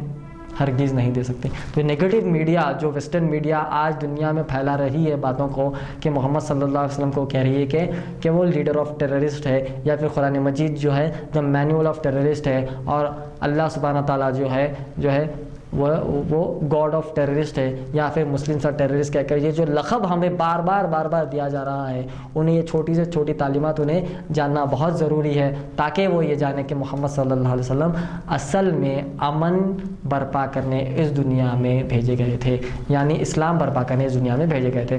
آگے اللہ کے نبی محمد صلی اللہ علیہ وسلم نے ریاض الصالحین کتاب نمبر 2 حدیث نمبر 725 میں محمد صلی اللہ علیہ وسلم the messenger of Allah محمد صلی اللہ علیہ وسلم used to use his right hand for eating, drinking and wearing his clothes and used to use his left hand for other purposes۔ دیکھیں عموماً طور پر یہ اخلاق تو ہمیں جو ہے مسلمان اور غیر مسلم کے بھی لیے ہے۔ سیدھے ہاتھ سے کھانا پینا اور کپڑے پہننا، سیدھے ہاتھ سے، دیکھیے یہ تو کامن سینس والی بات ہے۔ ہم دوسرا ہاتھ لیفٹ ہینڈ ہم دوسری چیزوں کے لیے استعمال کرتے ہیں، تو کیا ہم دوسرا ہاتھ کھانے کے لیے استعمال کر سکتے ہیں؟ سوچ بھی نہیں سکتے ہم، یہ تو نیچرل چیز ہے۔ پھر بھی اللہ کے نبی نے کیا کہا؟ پریکٹیکل کیا اور اسے اس کی تاکید اور نصیحت کر کر بھی گئے۔ اللہ کے نبی کی کتنی بہترین تعلیمات ہے، کامن سینس والی جو بات ہے، ایسا نہیں کہ بھائی کامن سینس سے انسانیت سمجھ جا سکتی ہے تو انسانیت سمجھ جانا لہٰذا میں نے تعلیمات کیوں دوں؟ نہیں، اللہ کے نبی نے کیا کہا؟ کامن سینس والی اگر بات بھی ہے تو بھی میں انہیں بتاؤں گا، کیونکہ میں رحمت للعالمین ہوں۔ اللہ سبحانہ تعالیٰ نے مجھے اسی کام کے لیے بھیجا ہے کہ میں اچھی سے اچھی تعلیمات انسانیت کو دے کر چلا جاؤں۔ اللہ کے نبی محمد صلی اللہ علیہ وسلم نے کہا کہ سیدھے ہاتھ سے کھانا پینا اور کپڑے پہننا چاہیے، اور دوسرے کام کے لیے ہمیں دایاں ہاتھ لیفٹ ہینڈ استعمال کر سکتے ہیں۔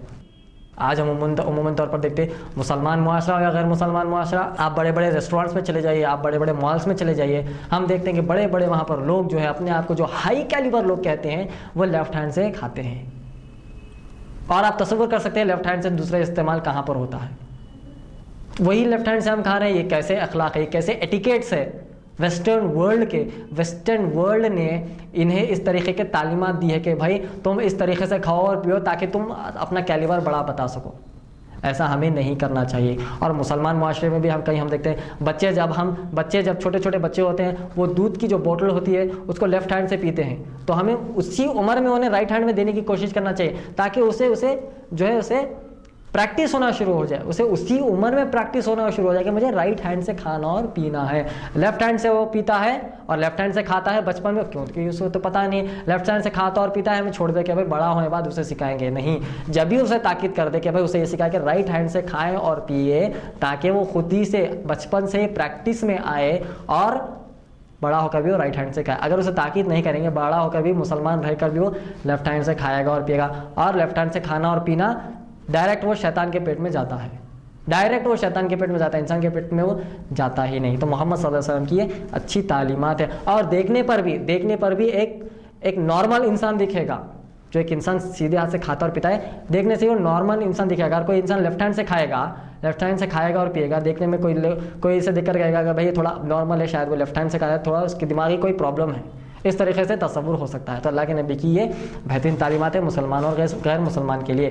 آگے ریاض الصالحین بک نمبر 3 کتاب نمبر 3 حدیث نمبر 728 میں میسنجر آف اللہ محمد صلی اللہ علیہ وسلم he said to me, mention Allah's name, that is before eating you should take the name of Allah subhanahu wa ta'ala, eat with your right hand and eat from what is nearer to you. اللہ کے نبی محمد صلی اللہ علیہ وسلم نے یہ کہا کہ جب بھی تم کھاتے اور پیتے ہو اللہ سبحانہ تعالیٰ کا نام لے کر کھاؤ. اللہ کا نام لینے کا مطلب یہ نہیں کہ اللہ کہہ کر کھانا, ہمیں نام اللہ سبحانہ تعالیٰ کا جس طریقے سے محمد صلی اللہ علیہ وسلم نے سکھایا ہے بسم اللہ کہہ کر ہمیں کھانا چاہیے.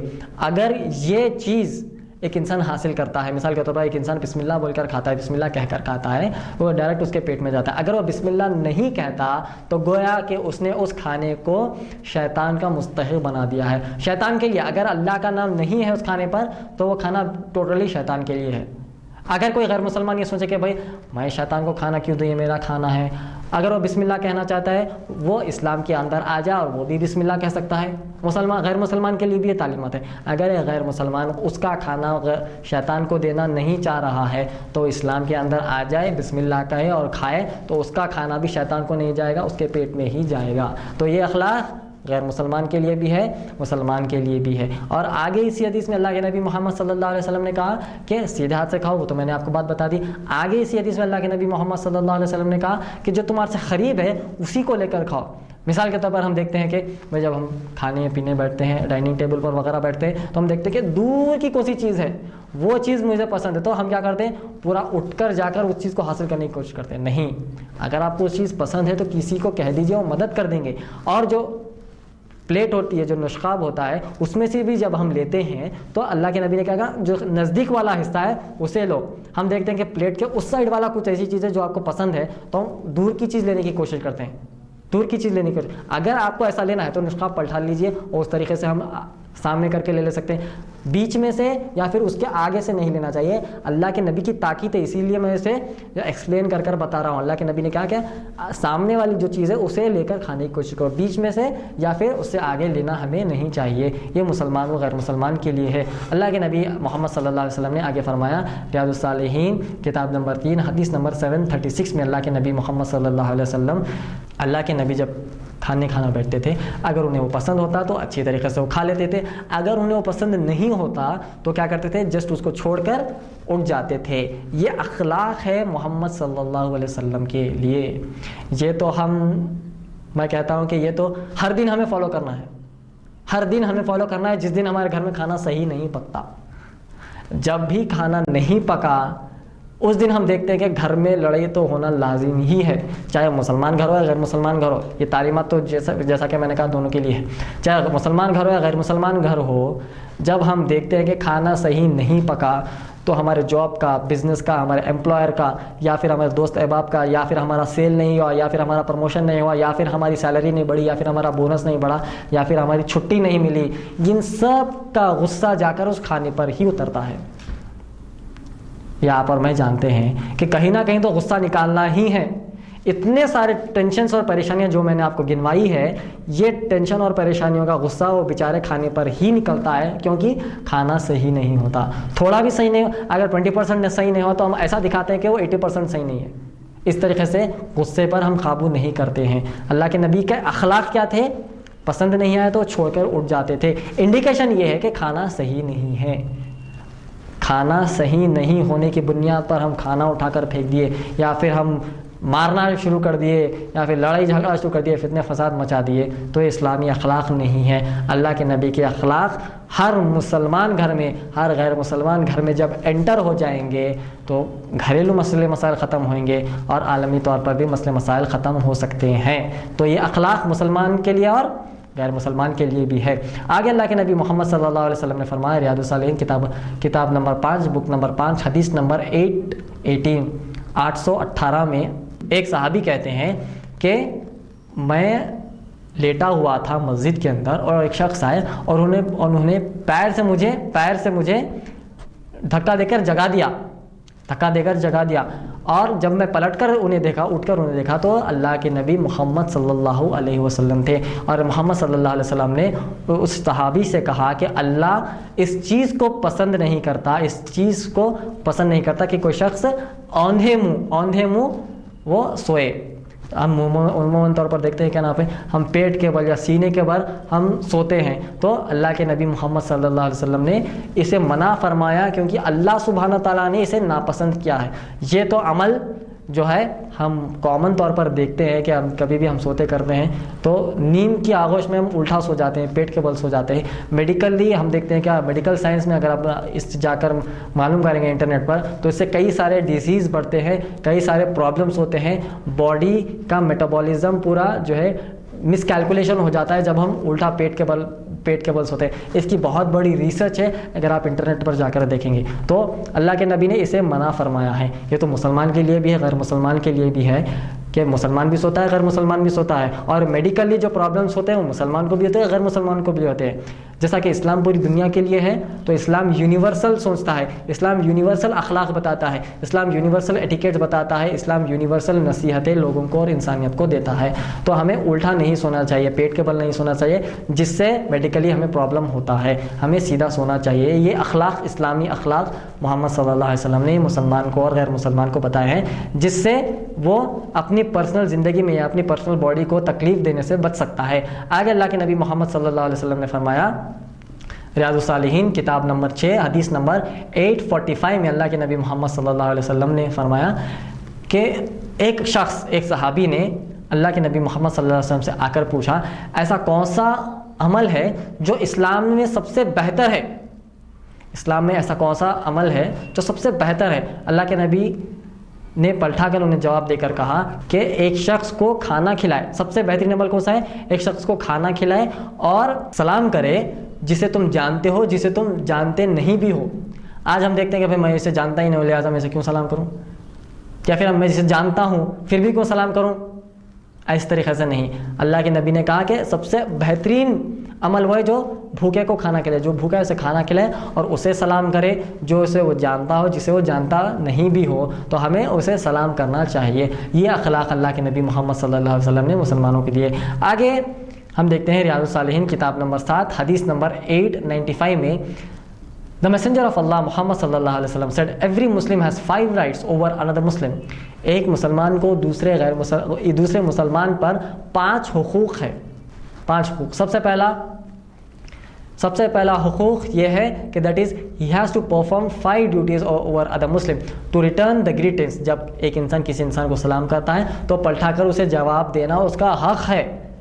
مثال کے طور پر میں سلام کر رہا ہوں, میرا حق ہے کہ وہ سامنے والا مجھے جواب دے. ٹو وزٹ دا سیک, اگر کوئی جو ہے بیماری میں مبتلا ہے تو اسے جا کے مزاج پرسی کرے, یہ اس کا دوسرا حق ہے. تیسرا ٹو اکمپنی فیونرل, کہ جب ایک کسی کی موت ہوتی ہے, کسی کی میت جا رہی ہے قبرستان کی طرف تو اس میت کے اندر اسے پہنچانے کے لیے جو وہ ہوتا ہے, جو مجمع جاتا ہے اس کو ڈولے کو لے کر, تو اسے ہمیں میت کو لے کر جو جاتا ہے اس میں ہمیں شرکت کرنا چاہیے, یہ اس کا حقوق ہے. آگے ٹو ایکسیپٹ این انویٹیشن, جب بھی کوئی کسی کی دعوت دیتا ہے, کوئی بھی دعوت دیتا ہے وہ دعوت کو ایکسیپٹ کرے. دعوت اسلامی شریعت کے اندر والی دعوت, اسلامی شریعت کے باہر والی دعوت نہیں. اسلامی شریعت نے جس کو اجازت دی ہے جو دعوت کرنی چاہیے وہ دعوت اگر کسی کو دیتا ہے تو اس پر یہ فرض بنتا ہے کہ اسلامی شریعت کے اندر والی دعوت کو وہ ایکسیپٹ کرے اور وہ دعوت میں جائے. To respond to the sneeze, اگر کوئی چھینکتا ہے تو ہمیں اسے جو ہے جواب واپس دینا چاہیے. جب ہمیں چھینک آتی ہے تو ہم کہتے ہیں الحمدللہ, پلٹا کر ہمیں جواب دینا چاہیے یرحمک اللہ, یہ جواب ہمیں دینا لازم ہے. یہ ایک مسلمان کا دوسرے مسلمان کے اوپر حق بنتا ہے. یہ 5 حقوق ہے جو ہمیں فالو کرنا چاہیے مسلمان کے اوپر. یہ 29 نصیحتیں میں نے آپ کو ابھی تک گنوائی ہے. آگے میں آخری نصیحت 30th جو نصیحت ہے وہ بتا کر میں اپنی اس نشست کو برخاست ختم کرتا ہوں. اللہ کے نبی محمد صلی اللہ علیہ وسلم نے فرمایا ریاض الصالحین کتاب نمبر 16 حدیث نمبر 1408 میں the messenger of Allah Muhammad صلی اللہ علیہ وسلم said there are 2 statements that are light for the tongue to remember but heavy in the scales and they are dearer to Allah سبحانہ وتعالی. 2 ایسے اسٹیٹمنٹس ہیں جو ہماری زبان پر ہلکے ہیں مگر اعمال کے پلڑے میں سب سے وزندار ہے. ہماری زبان پر وہ آسانی سے آتے ہیں مگر ان کا وزن اعمال کے پلڑے میں اتنا وزندار ہے کہ اگر وہ اعمال کے پلڑے میں آ جائے تو وزن سے وہ نیچے ہو جائیں گے. وہ 2 اسٹیٹمنٹس کیا ہے؟ سبحان اللہ و بحمدہ سبحان اللہ العظیم. یہ اسٹیٹمنٹ اگر ہم پڑھتے ہیں بار بار تو اعمال کا پلڑا ہمارا فوراً نیچے ہو سکتا ہے. سبحان اللہ و بحمدہ سبحان اللہ العظیم یہ ہمیں پڑھنا چاہیے. اس کا ترجمہ کیا ہے؟ Glory be to Allah and his is the praises and Allah the greatest and he is free from all imperfections. یہ حدیث ہمیں ملتی ہے ریاض الصالحین کتاب نمبر 16 حدیث نمبر 1408 میں. اگر ایک غیر مسلمان اس چیز کو حاصل کرنا چاہتا ہے تو بے شک اسلام کے اندر آئے, اس چیز کو بار بار دہرائے تاکہ اس کا عمل کا پلڑا بھی قیامت کے دن وزن سے نیچے ہو جائے اور ایک غیر مسلمان کی بھی زندگی میں اس کا اس دنیا اور آخرت میں بھی نجات کا راستہ آسانی سے بن جائے. اور مسلمان میرے بھائی اور بہنوں سے گزارش یہ ہے کہ ان سب تعلیمات کو اچھی طریقے سے عمل میں لائے تاکہ ہم ہماری زندگی میں خوش و خرم والی زندگی گزارے, ہم ہمارے دوست اور احباب میں ہم امن سے رہے, ہمارے گھر والوں سے امن میں رہے, ہمارے پڑوسیوں سے امن میں رہے, ہمارے معاشرے سے امن میں رہے اور ہمارے ملک کو امن دے اور ہمارے ملک کے ذریعے ہم پوری دنیا کو ہم امن دینے والے مسلمان بن جائیں. کیونکہ آج دنیا میں مسلمانوں کا امیج اس طریقے سے بنا ہوا ہے کہ ایک مسلمان کو جب دیکھتے ہیں تو کہتے ہیں کہ بھائی یہ مسلمان اب یہاں پر ہے, گویا کہ اب تھوڑی ہی دیر میں فتنہ اور فساد مچنے والا ہے. سکھ قوم کو اب جانتے ہیں, یہ بات میں نے پہلے بھی ایپیسوڈ میں بتائی ہے, سکھ قوم کو اب جانتے ہیں. سکھ قوم نے پگڑی, ٹربن اور خنجر, ان کے پاس ہمیشہ ایک خنجر ہوتا ہے. کوئی بھی آپ سکھ کو اٹھا کر دیکھ لیجیے, اس کے پاس ہمیشہ ایک خنجر ہوتا ہے, چاقو ہوتی ہے بہت بڑی. تو سکھ قوم نے اس خنجر اور اس پگڑی سے دنیا کو یہ منوا لیا کہ وہ لوگ امن والے لوگ ہیں. تو کیا ہم مسلمان ہماری داڑھی اور ہماری ٹوپی کے ساتھ, سفید ٹوپی جو امن کی نشانی مانی جاتی ہے, سفید چیز امن کی نشانی مانی جاتی ہے, تو سفید ٹوپی اور کالی داڑھی سے کیا ہم دنیا کو یہ نہیں بتا سکتے کیا ہم امن والے لوگ ہیں؟ محمد صلی اللہ علیہ وسلم کا بھی جو جھنڈا تھا وہ سفید رنگ کا تھا, وہ پیس والا, امن والا محمد صلی اللہ علیہ وسلم کا جھنڈا تھا. تو ہم دیکھتے ہیں کہ سفید ٹوپی کالی داڑھی سے کیا دنیا کو منوا نہیں سکتے, حتیٰ کہ یہ سکھ قوم نے خنجر سے دنیا کو منوا لیا کہ وہ امن والی قوم ہے.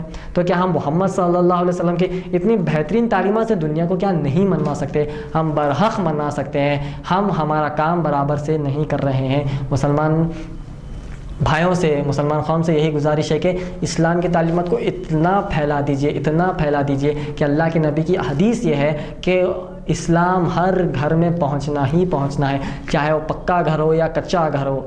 اگر ہم اسلام کو پہنچانے میں لگتے ہیں تو گویا کہ اللہ کے نبی کی احادیث کو مکمل کرنے میں ہم ساتھ دے رہے ہیں. اگر ہم ساتھ دیں یا ہم ساتھ نہ بھی دیں تو اسلام کو تو پہنچنا ہے. اگر ہم ساتھ دیتے ہیں تو ہم خوش نصیب لوگ بنتے ہیں. یہی چند اسلامی اخلاق تھے. یہ صرف 30 ہی نہیں, محمد صلی اللہ علیہ وسلم کی ہر تعلیمات مسلمان غیر مسلمان کے لیے, اللہ سبحانہ تعالیٰ کی ہر آیت قرآن مجید کی مسلمان اور غیر مسلمان کے لیے نصیحتوں والی اور جو اخلاق والی جو بھی آیتیں ہیں مسلمان و غیر مسلمان کے لیے ہر چیز. مگر ان میں سے 30 میں نے ایسی چیزیں نکالی ہے, اگر یہ کامن چیزیں بھی روزمرہ کی زندگی میں مسلمان و غیر مسلمان فالو کرتے ہیں انشاءاللہ تو وہ دنیا میں امن برپا کر سکتے ہیں. اسی کے ساتھ میں میر نظام علی خان آپ سب سے الوداع چاہتا ہوں. وآخر دعوانا الحمدللہ رب العالمین. السلام علیکم ورحمۃ اللہ وبرکاتہ.